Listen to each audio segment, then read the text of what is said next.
Well, I think she did a beautiful job interpreting all the things you're describing. And I love that you hired a Black artist.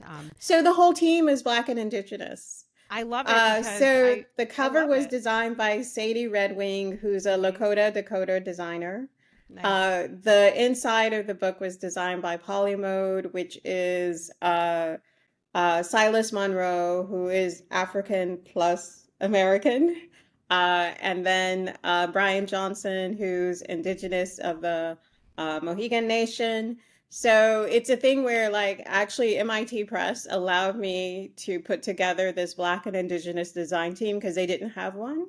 And I was very adamant about having a Black and Indigenous design team so that the content of the book and the form of the book were in perfect alignment with one another, right?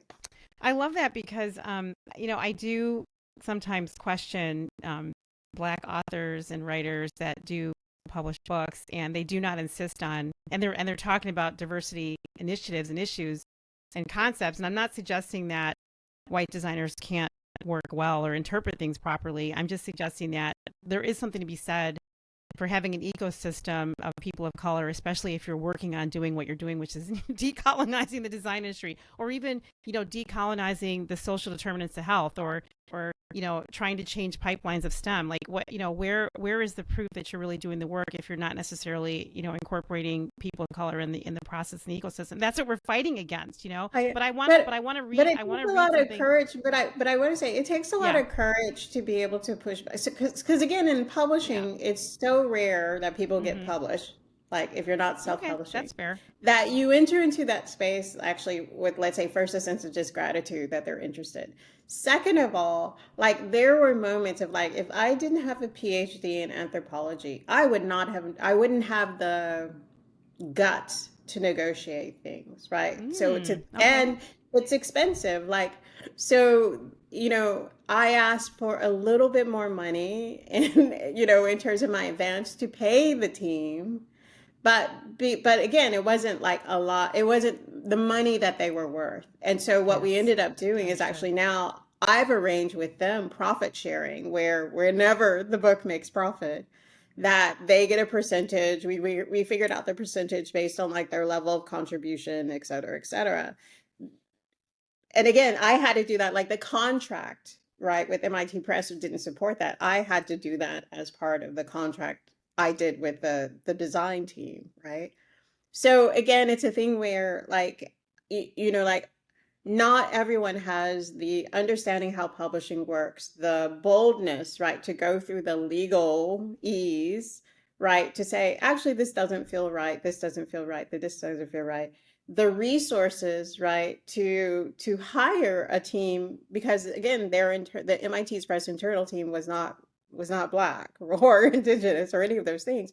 So have the funding to be able to hire the team to do that work. So I want to set the reality check on all of what it takes to actually make something like that happen and how very few people necessarily have the resources or the wherewithal, right, to do that level of negotiation that I had to do with MIT Press to make that happen, right? Yeah, but they're also, not going to, I'm not going to cut some of the people I'm thinking in my head slack because it does have to start with the idea and the understanding and the vision of what you're trying to accomplish and having the courage to actually articulate the vision, even if you don't have the wherewithal or the people or the understanding or the degrees in anthropology and the experience that you've had.